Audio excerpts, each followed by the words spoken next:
Bismillahirrahmanirrahim. Assalamualaikum warahmatullahi wabarakatuh.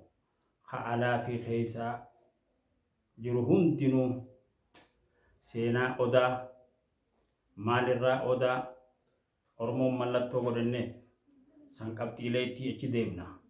Amma immoo waa'ee odaa muka odaa wal fakkaatu kanaan seenaa isaa isinii hima.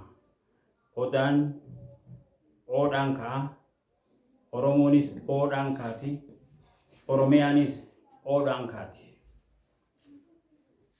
Odaa malee muka habbaa odaa wajji muka habbaa shan ka dhaabbanni isaa tokko ka baalli isaa tokko kanaatu jira.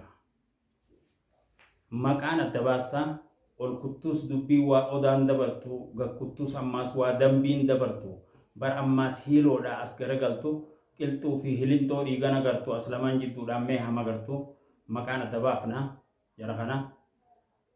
Amma hiiloo takka jettamoo hiiloo tokko jetta hiiloo takka.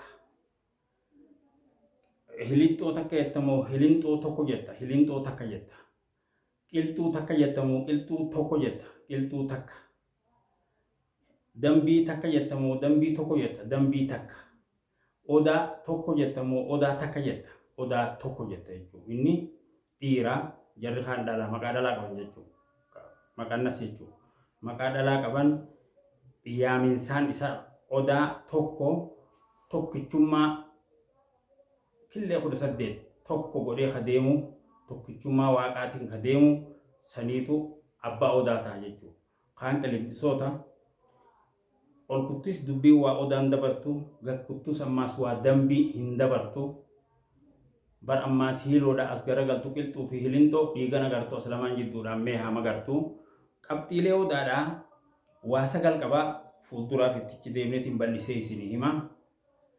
Akkasitti seenaa odaa maalirraa akka mallattoo godhan waa meeqa akka qabu waan irraa sanirraa mallattoo akka godhannee fuulduraaf isinii hima jechuudha. Akkasitti na hordoftan bal'iseetii waa hunda isinii kaayaa.